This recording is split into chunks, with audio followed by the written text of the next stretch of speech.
मेरे पास बहुत सारे मेरे प्यारे व्यूवर्स के कमेंट्स आ रहे थे कि सिर्फ माश की दाल के बने हुए दही बड़ों की रेसिपी शेयर करें। अगर आपके भी माश की दाल से बने हुए दही बड़े बिल्कुल सख्त बनते हैं या फिर दरमियान में गुठली पड़ जाती है, यानी कि बिल्कुल नरम मुलायम मुंह में घुल जाने वाले स्पॉन्जी बनकर तैयार नहीं होते, तो मेरी तमाम टिप्स को फॉलो करते हुए कोशिश कीजिएगा कि वीडियो आखिर तक देखें और यकीन जानिए ये माश के बने हुए दही बड़े खाकर आपको और आपकी फैमिली को मजा आ जाएगा। और एक दफा ये आप बड़े बनाकर आराम से 2 से 3 महीने स्टोर करके इस्तेमाल कर सकते हैं।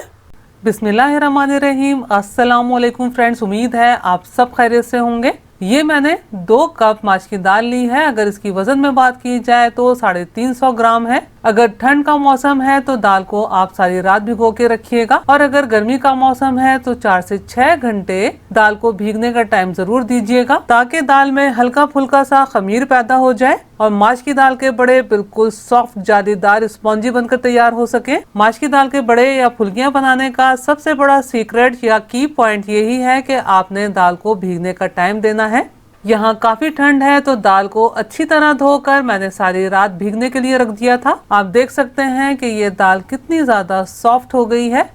अब माश की दाल को स्ट्रेनर की मदद से छान लेना है ताकि इसमें मौजूद पानी सेपरेट हो जाए।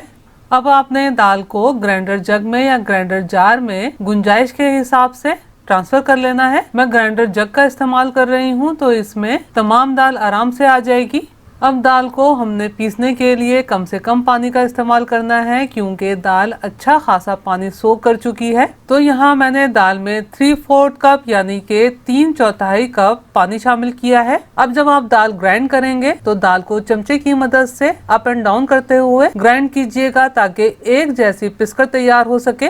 दाल को मुकम्मल तौर पर पीस लेना है, लेकिन हल्की फुल्की सी दरदरी भी रह जाती है तो कोई मसला नहीं है। दाल को पीस लेने के बाद आपने एक बड़े बोल में ट्रांसफर करना है। बड़े बोल में क्यों ट्रांसफर करना है ये मैं आपको आगे बताऊंगी ताकि आपको ठीक से समझ में आ सके। मैंने तमाम दाल एक बड़े से बोल में ट्रांसफर कर ली है। आप इसकी क्वांटिटी जरा नोट कीजिएगा। अभी इस वक्त ये बोल में आधे बोल से कम दाल है। ग्राइंड करने के दौरान ही ये काफी फूल गई है, यानी कि इसमें एयर अच्छी खासी पेनिट्रेट हो चुकी है। मैं आपको पानी में डालकर भी इसका रिजल्ट दिखाती हूँ।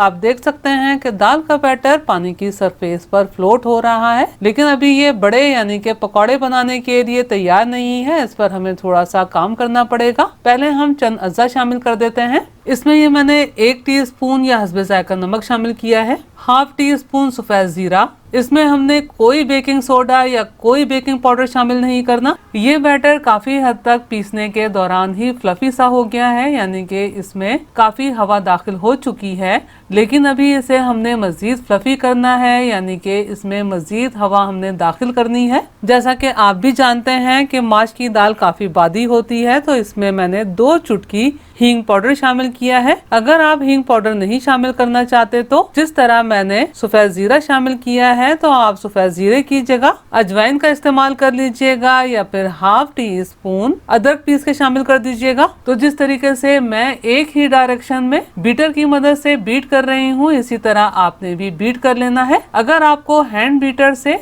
मुश्किल लग रहा है और आपके पास इलेक्ट्रिक बीटर मौजूद है तो आप इलेक्ट्रिक बीटर का भी इस्तेमाल कर सकते हैं, या फिर हाथ से फेंटना आसान लगता है तो हाथ से भी फेंटा जा सकता है। माश के बड़े या पकौड़े बनाने का ये एक दूसरा अहम पॉइंट है कि हमें बैटर को फेंट कर इसमें एयर पेनिट्रेट करनी है ताकि बड़े बिल्कुल जालीदार और स्पॉन्जी बनकर तैयार हो सके। ये हमारा परफेक्ट बैटर बनकर तैयार है। आप देख सकते हैं कि ये फूलकर कितना ज्यादा हो गया है, इसीलिए आपने बैटर को फेंटने के लिए बड़े बोल का इस्तेमाल करना है। पानी में थोड़ा सा बैटर डाल के चेक किया है। आपने इस तरह फिंगर की मदद से प्रेस करके भी चेक करना है कि ये प्रेस करने से नीचे बैठ तो नहीं रहा। अगर फौरन नीचे बैठ जाता है तो इसका मतलब है कि थोड़ी देर इसको मजीद फेंटना पड़ेगा। इस बैटर की मिसाल व्हिपिंग क्रीम से दी जा सकती है। जिस तरीके से थोड़ी सी व्हिपिंग क्रीम होती है और उसे हम जब बीट करते हैं तो वो फूलकर कितनी ज्यादा हो जाती है, तो बस इसी तरह थोड़ी सी दाल का बैटर जब हम बीट करते हैं तो ये भी फ्लफी होकर ज्यादा हो जाता है और सिर्फ 2 कप माश की दाल से बहुत सारे बड़े बनकर तैयार हो जाते हैं। अब आपने इस बैटर को चेक किस तरह करना है, इस तरह चमचे में थोड़ा सा बैटर लेना है और इस तरह गिरा कर देखना है। अगर बहुत आसानी से ड्रॉप नहीं हो रही, इसका मतलब है हमारी रिक्वायरमेंट के हिसाब से बैटर बनकर तैयार है। लेकिन अगर आपको इस पॉइंट पर ये लगे कि बैटर हमारी रिक्वायरमेंट के हिसाब से पतला हो गया है, तो 1 से 1.5 टेबल स्पून या हस्बे जरूरत बेसन शामिल करके अच्छे तरीके से फेंटते हुए मिक्स कर लीजिएगा। जैसा कि माश की दाल काफी चिपचिपी सी होती है, तो ये बैटर काफी चिपचिपा सा है। तो आपने क्या करना है, पहले हाथ को पानी से भिगो लेना है और फिर आपने जितने बड़े पकौड़े बनाने हैं उसी हिसाब से बैटर लेना है और इस तरह ऑयल में छोड़ते चले जाना है। अगर आप थोड़े बड़े साइज के पकौड़े बनाना चाहते हैं या फिर हाथ से बनाना आपको मुश्किल लग रहा है, तो इस तरह से छोटे साइज का गोल गहरा सा चमचा ले लीजिएगा। आपने सादा चमचा यूज करना है, ये मैंने चमचा सिर्फ आपको मिसाल देने के लिए इस्तेमाल किया है। चमचे को पानी से गीला करके फिर चमचे में बैटर लीजिएगा और इस तरह से ऑयल में शामिल कर दीजिएगा। आप ये काम आइसक्रीम स्कूप की मदद से भी कर सकते हैं। मीडियम हॉट ऑयल पर पकौड़े या बड़ों को फ्राई करना है। अगर आप मीडियम साइज का चूल्हा इस्तेमाल कर रहे हैं तो मीडियम फ्लेम इस्तेमाल कीजिएगा। जिस तरह मैं बड़े साइज का चूल्हा यानी कि ओवन का दरमियाना वाला चूल्हा इस्तेमाल कर रही हूँ, तो मैंने फ्लेम को मीडियम टू लो रखा हुआ है। ऑयल चेक करने के लिए आपने थोड़ा सा बैटर डालना है और इस तरह जब तेजी से बबल से बनने लगे तो इसका मतलब है हमारी रिक्वायरमेंट के हिसाब से ऑयल गर्म होकर तैयार है। अब हमने बैटर को राउंड शेप सा देते हुए ऑयल में शामिल करना है। मैं ना तो बहुत छोटे बड़े बना रही हूँ और ना ही बहुत बड़े। आप अपनी रिक्वायरमेंट के हिसाब से छोटे या बड़े माश की दाल के पकौड़े या बड़े बना लीजिएगा। बस पैन की गुंजाइश के हिसाब से बैटर डालते चले जाएंगे। पैन की गुंजाइश के हिसाब से पकौड़े शामिल कर लेने के बाद 20 से 25 सेकंड पकौड़ों को चमचा मत लगाइएगा, इसी तरह पकने दीजिएगा और जब बेस पर हल्का सा कलर आ जाए तो पकौड़ों की सरफेस पर गरम गरम ऑयल चमचे की मदद से डालिएगा ताकि ये पकौड़े बिल्कुल राउंड सा शेप ले लें और फिर अलट पलट करते हुए अच्छा सा गोल्डन कलर आ जाने तक फ्राई कीजिएगा। बस सेम प्रोसेस से आप अपने हिसाब से बड़े या छोटे साइज के पकौड़े या बड़े बना लीजिएगा और जब ये फ्राई हो जाएं तो आखिर में मीडियम टू हाई फ्लेम पर 5 से 10 सेकंड जल्दी जल्दी अलट पलट करते हुए फ्राई करके ऑयल में से निकालिएगा ताकि एक्सेस ऑयल निकल जाए। अब इन्हें स्टोर करने और इस्तेमाल करने का तरीका देख लेते हैं। स्टेनर के नीचे प्लेट रख के थोड़ी देर इन्हें ऐसे ही रहने दीजिएगा ताकि ये रूम टेम्परेचर पर ठंडे भी हो जाएं और इनमें से एक्सेस ऑयल भी निकल जाए। आपने इन्हें प्लास्टिक जिप बैग में या फिर एयर टाइट कंटेनर में ट्रांसफर करके स्टोर करना है। फ्रिज में आप आराम से 2 हफ्ते रख के इस्तेमाल कर सकते हैं। अगर 2 से 3 महीने इस्तेमाल करना चाहते हैं तो फिर फ्रीजर में स्टोर कीजिएगा। आप रमजान के लिए पर डे के हिसाब से भी स्टोर कर सकते हैं। जैसा कि मैंने ये छोटा सा जिप बैग लिया है, इसमें मैं 1 दिन के दही बड़े बनाने के लिए स्टोर कर रही हूँ, या फिर आप अपने हिसाब से बड़े जिप बैग में या बड़े कंटेनर में ट्रांसफर करके भी स्टोर कर सकते हैं और हस्बे जरूरत इस्तेमाल कर सकते हैं।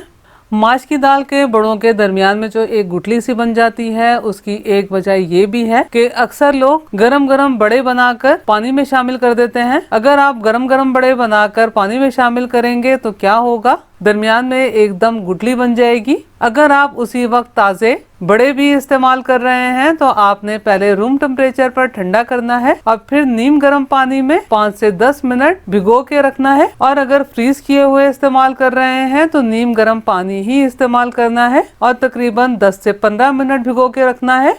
ये मैंने तकरीबन आधा कप होममेड दही लिया है जो कि बहुत ज्यादा गाढ़ा है। दही बनाने का तरीका ऊपर आई बटन क्लिक करके या फिर डिस्क्रिप्शन बॉक्स में जरूर देख लीजिएगा। 2 से 3 चुटकी नमक शामिल किया है। इसमें ये मैंने 1 टीस्पून पिसी हुई चीनी शामिल की है। अगर आप चाहें तो हस्बे जायका पिसी हुई चीनी शामिल करके मीठे दही बड़े भी तैयार कर सकते हैं। नमक और चीनी को मिक्स कर लिया है और इसमें ये मैंने तकरीबन आधा कप पानी शामिल किया है, क्योंकि जो हमने दही बड़े शामिल करने हैं वो भी अच्छा खासा दही सोख करेंगे, तो दही को थोड़ा पतले की तरफ रखना है।